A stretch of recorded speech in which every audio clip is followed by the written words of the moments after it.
3,000! History with an exclamation point! Anthony for three. Bang! That one goes down, and the game is tied. The Yankees are champions of baseball.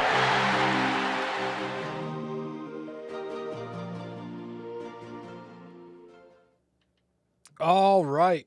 Hello, everybody. Welcome to the show. Welcome to episode 1017 of the podcast. Thanks for tuning in to BD4, where there is no better way to get your Yankees and Knicks analysis.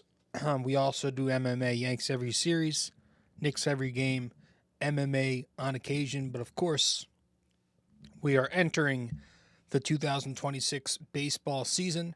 The World Baseball Classic has officially kicked off. It is, Thursday, March 5th, the morning of, and so I wanted to hop on here and talk some baseball because we have been diving into a bunch of different players for the Yankees this offseason, a bunch of different acquisitions and potential targets, and just profiling and giving expectations and whatnot. And one guy we have yet to hit on, at least in an individual episode, has been this kid. And he's an interesting guy because we are talking about a former top prospect for the Minnesota Twins, who was then traded to the New York Yankees. I think it was Jake Cave who went over to the Twins.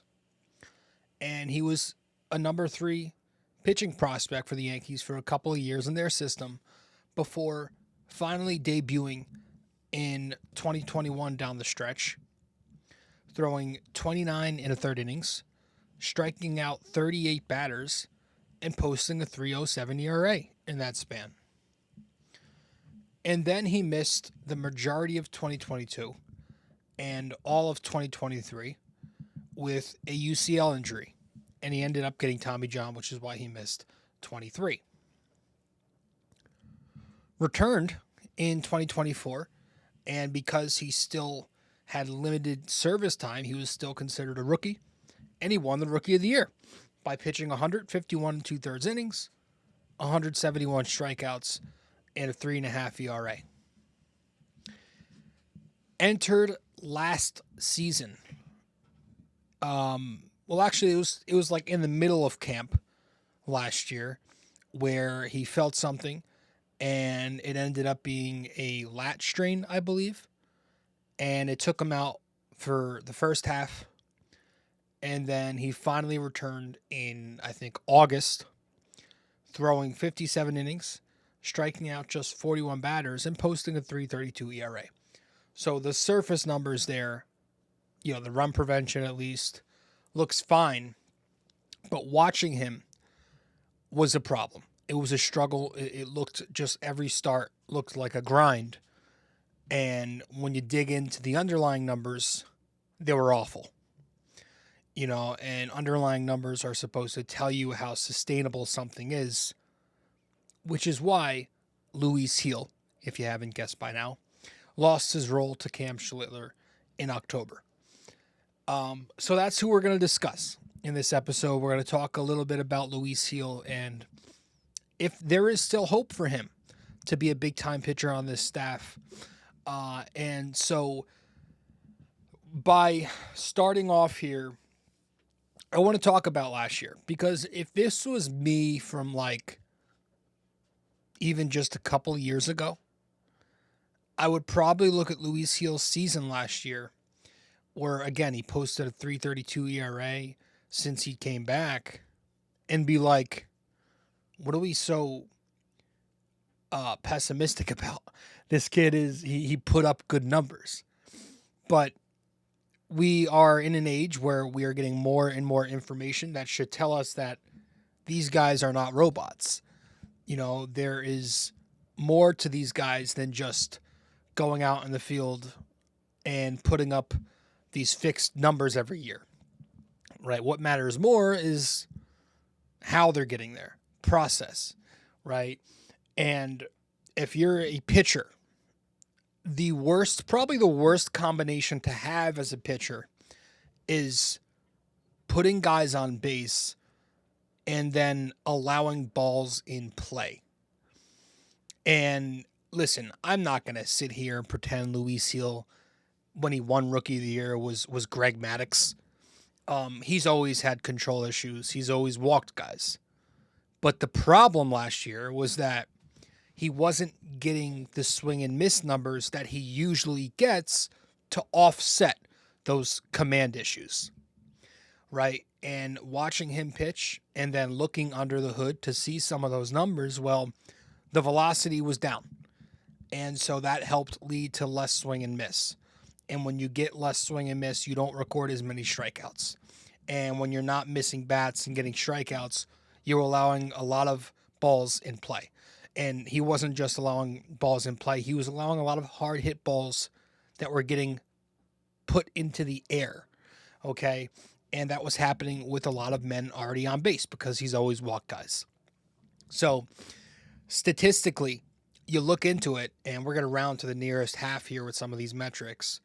From 2024, when he won Rookie of the Year, to last season in 2025, Luis Gil saw a 1.5-mile dip in four-seam velocity, which is, a decent drop.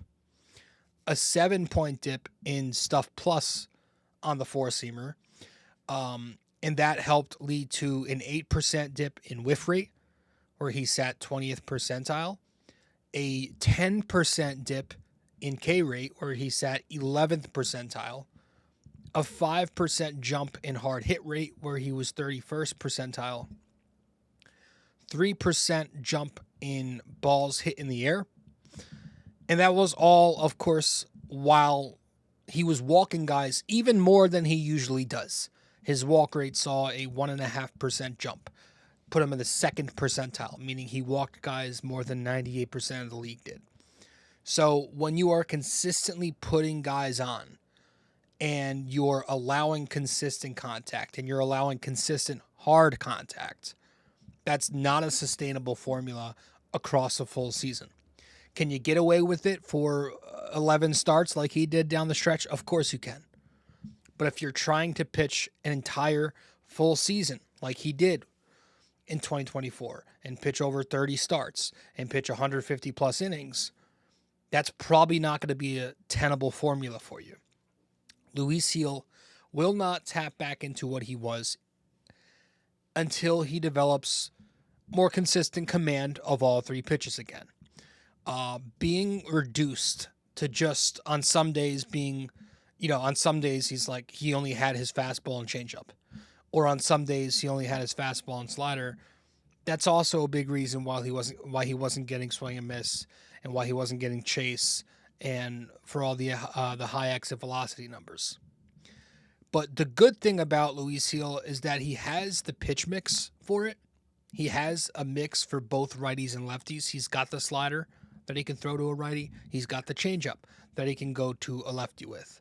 And he's not afraid to use each pitch to either side of the plate or either hand either. Like he'll go backdoor changeup to a righty. He'll go inside with it. He'll back foot his slider to a lefty. He'll go backdoor with it. Like he could try. He's not afraid to go to the opposite hand with any pitch, or the same hand with any pitch for that matter. But neither pitch has been very consistent for him. The changeup has gotten him good results, but the whiff rate took a big time dip last year. And it's always a pitch that's had very average break on it, both fade and drop. The slider, another pitch that's gotten good results, and it has some pretty good horizontal break to it.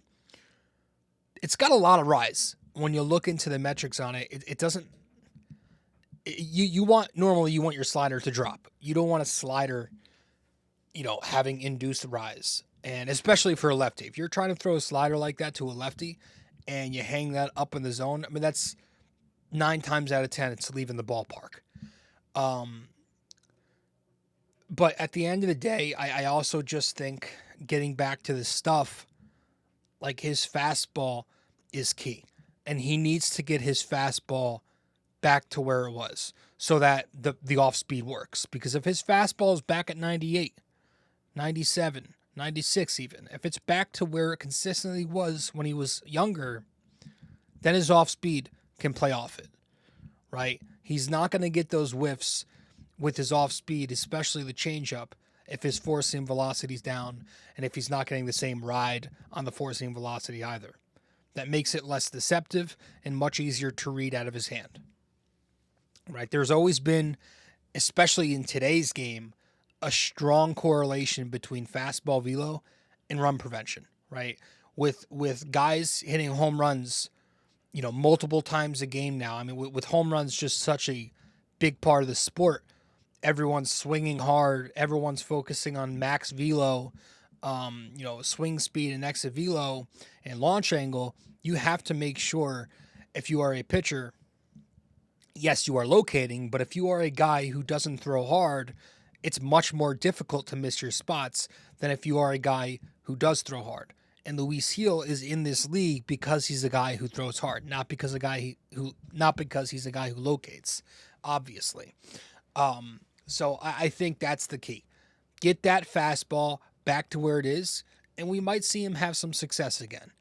I'm going to throw this in there because I always thought, just by watching him, and I don't know where I can find this, but I feel like his mechanics are sometimes inconsistent.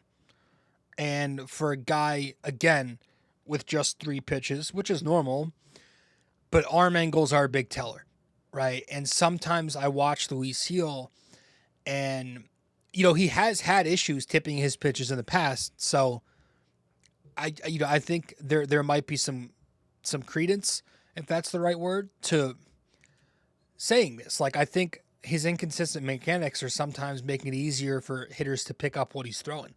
Like, his changeup sometimes comes out of a lower arm slot than his four-seamer.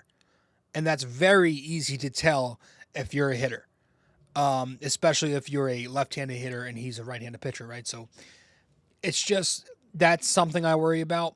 If they can tweak that and get him some more consistent mechanics, that would help a lot. But it's that velocity, man. And so far this spring, he's made 3 starts. I think in his first couple of starts, he was around 94-ish, which is fine for your first start in early spring training in February. But what I loved was what he looked like yesterday. And yesterday was March 4th. He faced the Boston Red Sox spring training lineup, and he looked much more promising. The strikeouts were there. He pitched 3 innings and struck out 6. The swings and misses were there. He threw 25 four-seam fastballs. A couple of them hit 94. A few of them were at 95, but he averaged around 96 with the four-seamer, consistently was touching 97, and there was, I think on his final pitch, or one of his final pitches, he touched 98. So the velocity looked very good. He got swings and misses. He had a 42% whiff rate on the four-seamer yesterday, 12 swings, 5 misses. He threw 22 sliders, and that pitch worked well off the fastball because the velo was there. And then he threw 9 changeups. So that was a positive thing to see. If Luis Gil is going to be a part of this team going forward in a big way, you need him to pitch more like that going forward. We're going to talk a little bit more about him the minute we return from a quick break. Stay with us. Quick break here, guys. Stay connected with BD4 on social media. Follow us on Instagram and X at BD4Pod, and find us on Facebook by searching BD4. Don't miss out. Join the conversation.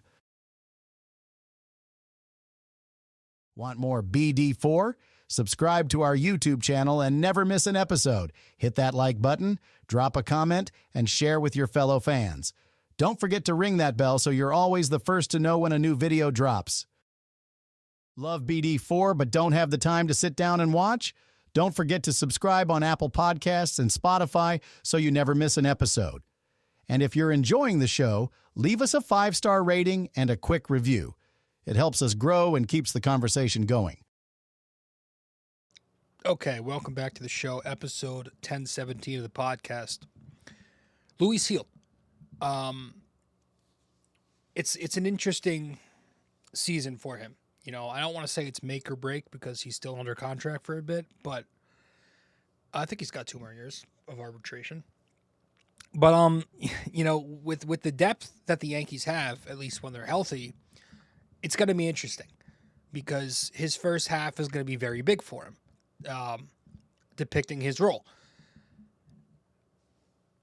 It's interesting because the Yankees brought in a lot of relievers, but they also brought in Ryan Weathers, who's expected to start for them, I believe, at least in the first half. But, there's a chance that Luis Gil, because this has been a conversation that's been talked about before, could be a part of the bullpen in the second half of the season when all these guys return, or whenever they do return. I know Cole's expected to be back in May or June, or Rodon May, but we'll see. But, putting Gil into the pen is not something I think that's a bad idea.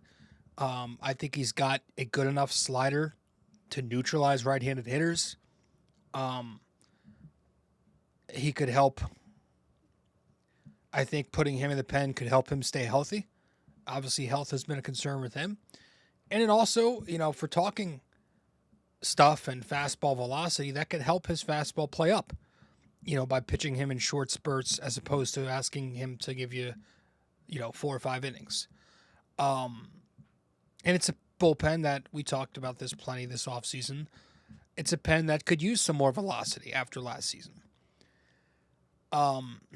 So, it's just something to think about. Luis Gil, it sucks because this is the guy who was once a starting pitcher who a lot of us considered to have frontline starter upside. Now it seems like it'd be a big win if he becomes a mid-rotation arm, but his value has definitely decreased. There was a point where after he won Rookie of the Year, his value was so high where there was a legitimate chance the Yankees could trade him for Kyle Tucker, and according to some reports, they held back on that and didn't want to trade Gil for Tucker. And I'm still frustrated over that. But, point being, the hype is officially gone. A lot of Yankees fans are down on the kid, and the talk of the town is now Cam Schlittler and Carlos Legrande and Elmer Cruz Rodriguez and even Ryan Weathers, right? Or Will Warren, for that matter. Like, there's a lot of guys people are looking at now, and Luis Gil's not exactly high on that pecking order. But that could be a good thing too, right? This might be the perfect time for him to kind of just sneak his way back into a big role for this team, because the expectations are that low. And if you look at some of the Fangraphs projections, Steamer has him throwing just 102 innings, 107 strikeouts, 4.20 ERA. The Zips projections have 94 innings, 93 strikeouts, 4.61 ERA. The Oopsie projections, 101 innings, 98 strikeouts, 4.39 ERA. So nothing is really projecting him to do much. Take projections as you will with a grain of salt. But, hopefully after a healthy offseason, and hopefully he continues to get through camp healthy, continues to ramp back up to where he used to be and shocks everybody, It feels odd saying shock because I'm not one of those people who've completely given up on him yet. He's only 27 years old, and he's not 28 until August. So it's like he still has plenty left. And Matt Blake is great at reviving guys' careers and getting the most out of certain guys. So when he's right, he can be good. I mean, the peripherals, the metrics in his 2024 season were very sharp. They weren't bad at all. And some of that stuff will never go away. The walks are never going to go away. But again, it's much easier to live with when he's getting outs. It's just like a guy at the plate who strikes out a lot. Well, if that guy's getting on base, right, I don't care what kind of outs he makes when he gets out because he's not getting out often. It's the same thing with Luis Gil. He, at his best, he's getting outs. And so we'll see. So with that said, I'm intrigued. I'm interested. I'm fascinated with Luis Gil's future here. What do you think? I am hoping he can get back to a credible major league starter again, because I feel like when he's right, the guy can be nasty. He's got one of the best fastballs in the world, so we'll see. Do I ever think he's going to get back to throwing, 99 to 100? I don't think that is in the cards anymore. I still think he can reach back and get up there, but if you could sit 97, 96, that's plenty. 97 will be nice. That's what he averaged in his peak years. So we'll see. You let me know. I appreciate you all for tuning in, and I'll see you very soon. Go Yanks. Go USA too. USA starts tomorrow. I believe Team Italy starts tomorrow. So I'll be rooting for both of them. Go Yanks though, and I'll see you all very soon. Hey guys, thank you for listening to BD4. Be sure to follow us on social media, subscribe to us on YouTube, and give us a 5-star rating on Apple Podcasts. We'll see you next time.